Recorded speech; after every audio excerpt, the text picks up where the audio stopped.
네, 국제뉴스 책임져주고 계십니다. 선재규 선임기자 나와 계세요. 안녕하세요. 안녕하세요. 네, 지정학적 리스크 얘기를 좀 드렸었는데 에이테크임스를 사용을 했고요. 핵교리 얘기가 나왔습니다. 이 얘기 정리가 좀 필요할 것 같아요. 우크라이나가 미국으로부터 지원받은 장거리 미사일, 네. 말씀하신 에이테크임스를 이제 처음으로 러시아 본토 공격에 사용한 걸로 사실상 확인된 상황이고요. 네. 이거하고 여기 맞서서 러시아가 푸틴이 앞서 예고한 대로 핵 교리를 개정을 했습니다. 이게 뭔가 하면 이제 핵 보유국 지원을 받는 비핵 보유국에도 유사시에 핵무기를 쓸 수 있다는 내용의 골자입니다. 이런 가운데 그래서 지금 3차 대전 얘기도 네. 나오고 막 좀 분위기가 좀 살벌한데요. 라브로프 러시아 외무장관이 푸틴을 대신해서 G20 정상회의 참석을 했습니다. 리우데자네이루에서 어제 기자회견을 했습니다. 그래서 여기 대해서 미국하고 서방이 긴장 확대를 원한다는 신호다. 전쟁이 새로운 국면에 접어들었다는 뜻이라고 일단 경고를 했습니다. 그리고 이제 이 장거리 미사일 사용 여부에 대해서는 확인할 수 없다고 얘기를 하면서 하지만 미국 없이는 이런 첨단 미사일을 쓸 수 없을 거다 이렇게 강조를 했습니다. 그러면서도 백악관도 그렇고 펜타곤도 그렇고 아직까지 공식 확인이 없다. 이렇게 확인이 안 됐다는 점에 좀 방점을 두는 모습을 보였습니다. 네. 추가적으로 또 전해진 얘기 뭐가 있을까요?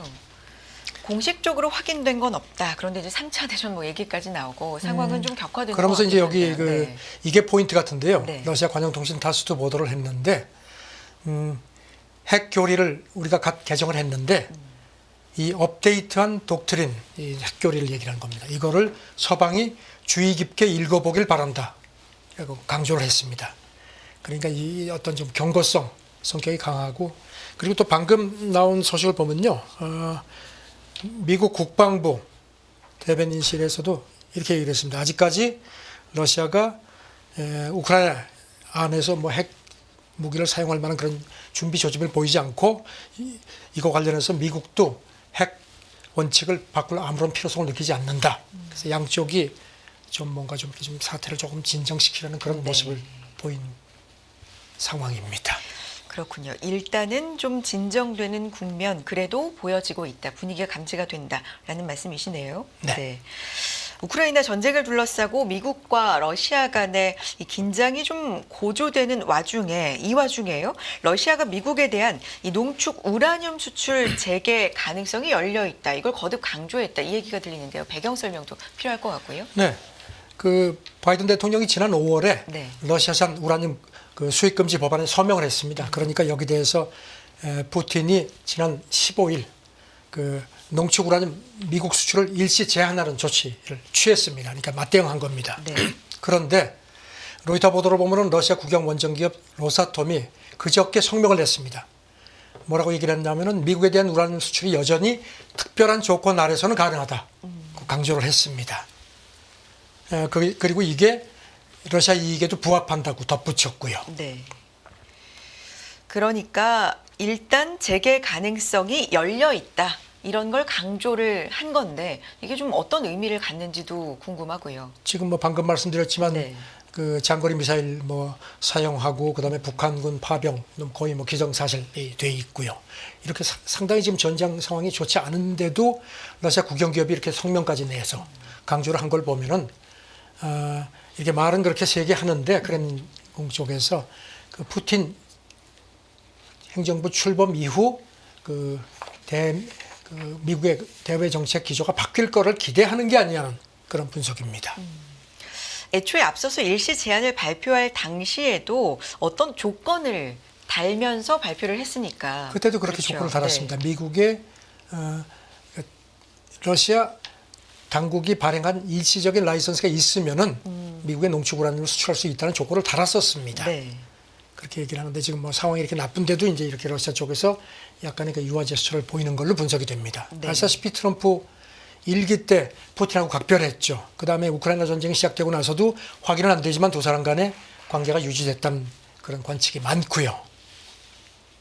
이게 트럼프 2기가 본격적으로 이제 시작이 되면 미국의 대외 전략도 좀 달라질 수 있을 것이다. 이런 것도 좀 염두에 둔 걸까요? 그렇게 보입니다. 네. 그리고 미국 에너지 분석을 보면요. 러시아는 지금 전 세계 우라늄 농축 능력의 한 44%를 갖고 있고요. 그다음에 미국이 수입하는 핵 연료의 35%가량을 공급해 왔습니다. 그러니까 이 우라늄 이 수급 문제에 대해서는 미국하고 러시아가 지금 특히 미국이 좀 아쉬운 상황입니다. 이거를 크렘린궁에서 카드로 좀 쥐는 것 같습니다. 알겠습니다. 러시아 이야기 조금 더 해보겠습니다. 우크라이나 전쟁이 이렇게 이어지는 와중에도 프랑스가 올 들어 러시아로부터 기록적인 LNG를 수입했다. 그 양이 좀 기록적이다. 이런 얘기가 있습니다. 제가 가끔 말씀드리지만 오늘 새벽에 들어온 타스통신 보도를 보면요. 어제도 우크라이나를 통해서 유럽에 공급된 가스 물량이 한 4,300만 입방미터 그 정도 계속 공급이 되고 있습니다. 지금 프랑스 이제 블룸버그 보도를 러시아 관영 통신 타스가 이제 인용을 했는데요. 프랑스가 올 들어서 러시아에서 액화천연가스를 기록적으로 많이 수입을 한 걸로 그렇게 나타났습니다. 네. 프랑스가 2018년부터 러시아 LNG를 수입을 하기 시작했는데 그 어느 때보다도 도입 물량이 많았다는 겁니다. 특히 벨기에 국경에 인접해 있는 그 프랑스 북부 됭케르트 항을 통해서 들어오는 물량이 엄청나게 늘었다는 겁니다. 물론 프랑스가 이제 도입한 물량을 다 내수로 푸는 거는 아닌데 왜냐하면 이제 도입을 해서 이거를 가스로 전환을 해가지고 이제 시스템에 붙이면 어디든지 유럽 쪽으로 수출이 가능하거든요. 재수출이 그런 상태입니다. 네. 그리고 러시아 천연가스가 여전히 뭐 우크라이나 통해서 슬로바키아로 공급된다 이런 보도도 전해집니다. 그러니까 전쟁은 전쟁이고 거래는 거래인 것 같습니다. 러시아 우크라이나 통해서 슬로바키아로 가고 거기서 다시 오스트리아하고 체코로 재분배된다는 보도입니다. 로이터 보도인데요. 물론 물량이 줄긴 했지만 뭐 여전히 적지 않은 물량이 가고 있다는 거고요. 다만 이제 우크라이나가 이 자기네를 통해서 유럽에 공급되는 그 가스관 계약을 이제 가스프롬, 러시아 국영 가스프롬하고 이제 연말에 종료가 되는데 그동안에 한번 연장을 했거든요.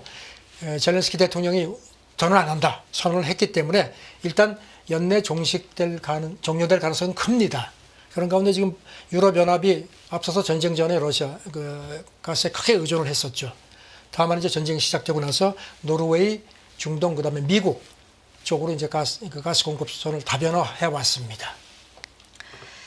알겠습니다. 다음 얘기는 원전 얘기 좀 해볼까요? 전 세계적으로 지금 뭐 원전, SMR 이 관련돼서 좀 많은 뉴스가 전해지고 있는데 베트남이 전력난 해결을 위해서 원자력 발전 도입을 재개하기로 결정을 한 거죠. 이것도 배경 설명을 잠깐 네. 드리면요. 2009년에 원전 2기를 개발하기로 승인을 했습니다. 그래서 2030년까지 모두 14기를 건설하는 계획을 세웠는데 2011년에 후쿠시마 참사가 터지고 또 이 건설비가 막 엄청나게 올라갔습니다. 그래서 이제 이거를 2016년에 취소를 했었습니다. 그런데 베트남 당국 발표를 보니까 공산당 정치국 여기가 이제 최고 결정 기구인데 원전 계획을 다시 하자 결정을 했다는 겁니다. 그래서 이제 필요하면 전기법도 개정을 하겠다는 건데 아시다시피 지금 베트남은 발전량의 대부분을 수력하고 화력 발전에 의존을 하는데 지난 여름 뭐 폭염 가뭄 때문에 발전량이 크게 줄었죠. 그래가지고 아주 심각했습니다. 전력난이. 그래서 이것 때문에 원전을 다시 하기로 방침을 바꾼 걸로 나타났습니다. 지난 여름에 뭐 폭염도 있었고 가뭄도 있었고 전력난이 좀 극심했다. 그러니까 좀 분석을 해보니까 이렇게 되면 몇 년 사이에 굉장히 좀 발전 용량이 부족해질 수 있다. 이런 판단을 한 건가 봅니다. 그래서 이제 베트남 당국 분석이 2026년부터 2030년까지 발전 용량 부족 위험이 심각하다는 겁니다. 그래서 이거를 보충하기 위한 원전 계획 재개가 불가피한 걸로 판단을 한 걸로 보입니다. 알겠습니다. 자, 다음 얘기 넘어가 보겠습니다. 트럼프 2기의 인선이 속속 결정되고 있는 가운데 최근에 이제 며칠 사이에는 재무장관 도대체 누가 될 것인가 이야기가 상당히 많은데요. 어제 전해진 소식으로는 사실 뭐 베센트냐 러트닉이냐 이 얘기를 저희가 이 시간 통해서도 좀 했었는데 케빈 워시가 새롭게 또 등장을 했고요. 지금 결정이 어느 정도는 윤곽이 드러난 겁니까? 지금 이제 트럼프 2기의 이제 네. 그 경제 상임방이죠. 이제 재무, 상무, 국가경제위원장. 그런데 상무는 이제 조금 전에 이제 러트닉으로 이제 발표가 됐죠. 네. 이 사람이 그동안에 이제 재무장관 뭐 그거 놓고 이제 경합을 했죠. 그런데 지금 글쎄 이마람 특파원은 스콧 베센트 키스퀘어 그룹 CEO가 재무장관에 좀 유리해진 거다 하는데 또 오늘 새벽에서 보니까 여기 또 한 2명이 더 추가가 된 것 같습니다. 네. 케빈 워시 전 연준 이사가 오히려 더 유력하게 검토되는 것 같다는 분석이 어제 밤늦게 나왔고요. 네. 그리고 여기 더해서 트럼프가 아주 이 사람 아주 멋있다 한 그 마크 로완 아폴로 글로벌 매니지먼트 CEO도 여전히 재무장관 후보로 저울질이 되는 모양입니다. 일단 보면은 이 워시 이 사람은 모건 스탠리에 근무를 했었고요. 그리고 금수저입니다. 다국적 화장품 회사 에스테 로더의 가문이 그 가문의 사위이기도 합니다. 트럼프가 재무장관직 놓고서 뭐 안에서 튀고튀고 하니까 뭐 굉장히 화를 많이 낸 모양입니다. 그래서 조금 좀 정리가 빨라진 것 같습니다. 저는 재무장관이 누가 될지는 아직까지는 조금 좀 안개 속입니다. 네. 뭐 어쨌든 전해지는 얘기로는 재무장관직을 둘러싸고 갈등이 워낙 좀 얘기가 많다 보니까 뭐 경로를 했다 이런 얘기도 네. 전해지면서 이 과정에서 러트닉이 제외가 되면서 상무장관을 네. 준 것 같고요. 재무장관이 어쨌든 누가 될지 이것도 정리되는 대로 들어오는 대로 소식도 전해주시고요. 그래서 지금 뭐 네. 베센트 같은 경우는 그 재무장관이 안 될 경우에는 국가경제위원장에 맡길 거라는 관측도 나옵니다. 네. 알겠습니다. 다음 얘기 넘어가 보겠습니다. 그런데 요 인선 과정에서도 머스크의 힘이 너무 센 거 아니냐, 뭐 이런 얘기도 좀 나오고 있다. 뭐 관련돼서도 기자님도 전해 주셨었는데 스페이스 우주선 발사 참관도 함께 한다고요? 지금 그 머스크가 네. 갖고 있는 우주기업 스페이스X가 이제 우리 시간으로 오전 7시니까 이제 네. 한 10분 조금 후에 텍사스주에서 6번째 스타쉽 최고궤도 시험 비행 발사를 하는데 거기 지금 트럼프가 간 모양입니다. 네.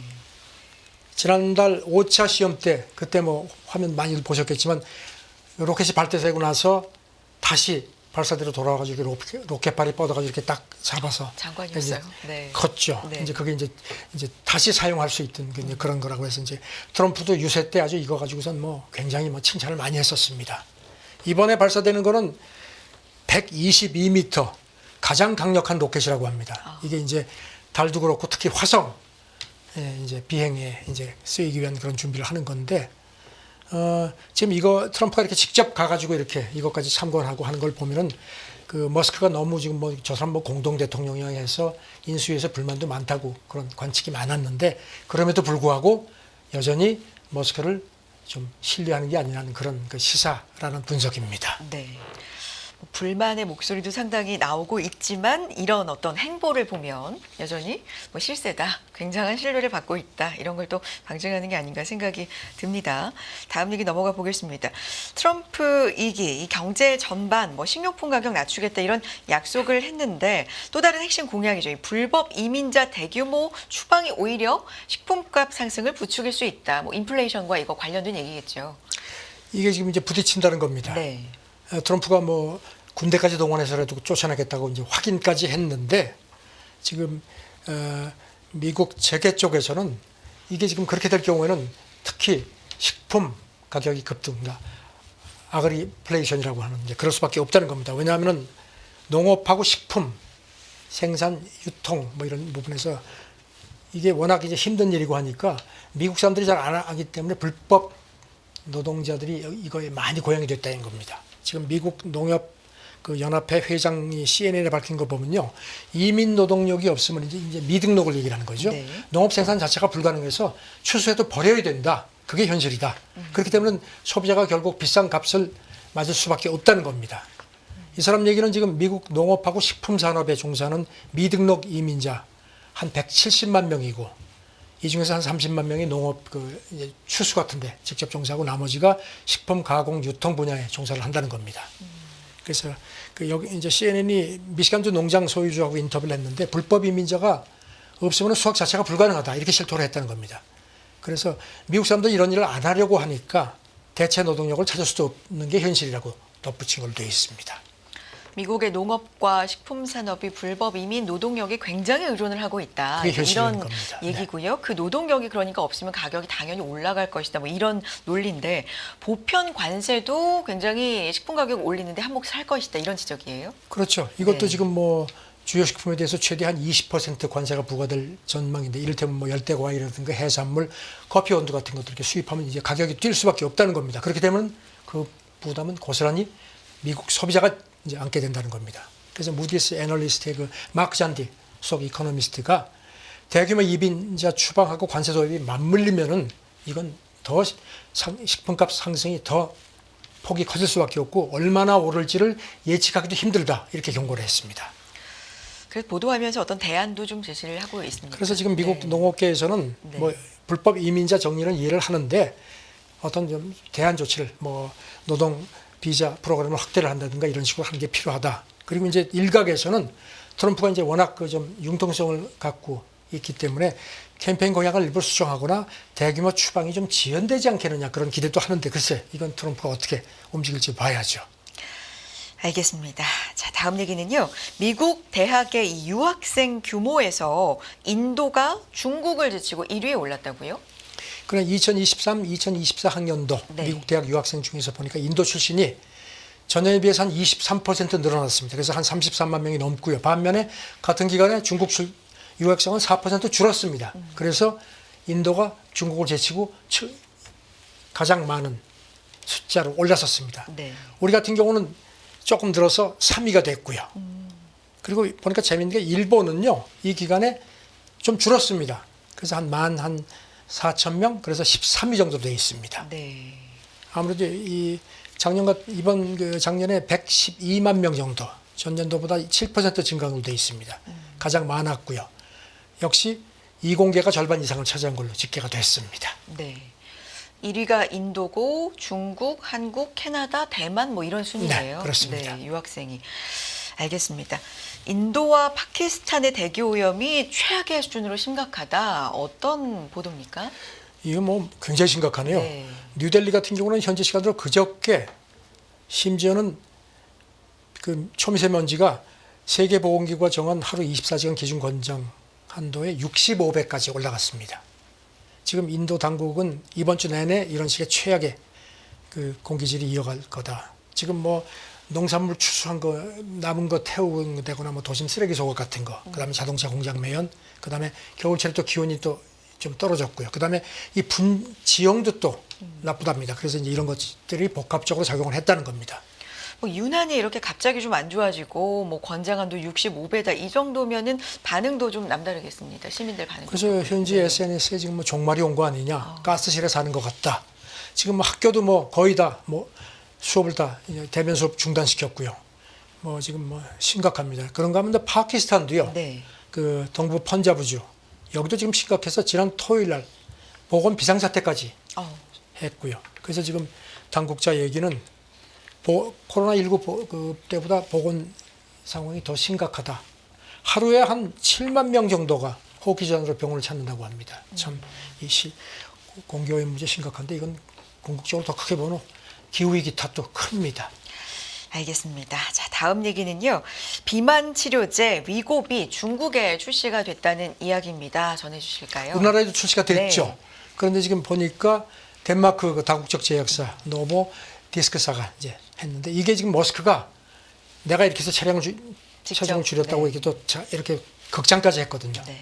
그래서 지금 이제 됐는데 이제 일라이릴리가 먼저 중국에 들어갔는데 아직 제품은 아직 안 나왔습니다. 이제 본격적으로 경쟁이 될 모양인데 지금 보니까 전문가들 얘기가 비만 치료 시장이 2030년까지 우리 돈으로 한 208조 원 정도 이 경쟁이 치열할 것 같습니다. 지금은 물량이 좀 달리는 모양입니다. 네. 위고비 그럼 본격적으로 이제 처방이 중국에서 뭐 되고 있는 건가요? 예, 그래가지고 지금 뭐 첫 환자가 뭐 몸무게가 상당히 줄어든 걸로 돼 있고요. 그래서 지금 이런 건데 이제 다만 이제 먹다가 끊으면은 요요 현상이 있는 게 좀 의학계에서 걱정을 하는 모양입니다. 네. 이 중국에서는 지금 여성들이 멀쩡하게 날씬한 여성들이 뭐 허벅지가 좀 넓어 보인다고 이걸 뭐 처방받겠다고 하니까 의사들이 그러면 안 된다고 걱정을 하는데 값이 보니까요. 사주분이 우리 같은 경우는 37만 원이 좀 넘는데 중국은 27만 원, 한 10만 원 이상 싸네요. 미국 같은 경우는 180만 원으로. 그런데 아직까지 중국에서는 국가의료보험에 적용되지 않는다고 합니다. 네. 노보디스크 시총이 뭐 우리 돈으로 600조 원까지 급등을 했네요. 알겠습니다. 마지막 얘기까지 갈까요? 그래서 이제 사실 다 이런 거 건강하자고 하는 건데 네. 40대 이후에 매일 160분 좀 놀라서 말을 더듬었어요. 160분 이상 걸으면 기대 수명이 5년이 연장인 160분이면 상당히 긴 시간인데요. 그렇죠. 네.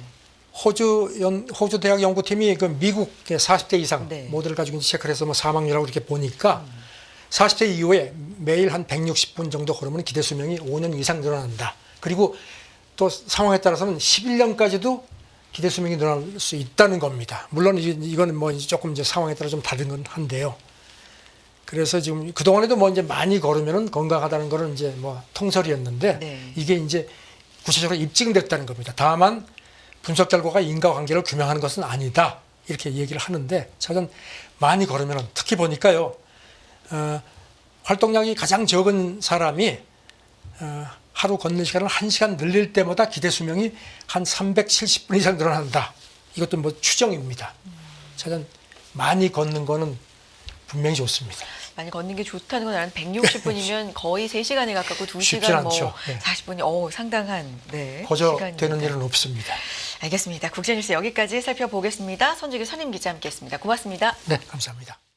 끝나지 않은 여정, 변화의 물결소. 우리의 질문은 계속될 것입니다. 거대한 역사로 읽는 인간의 욕망과 부의 흐름. 새로운 부의 미래를 알려드립니다. 자본주의의 적은 자본주의.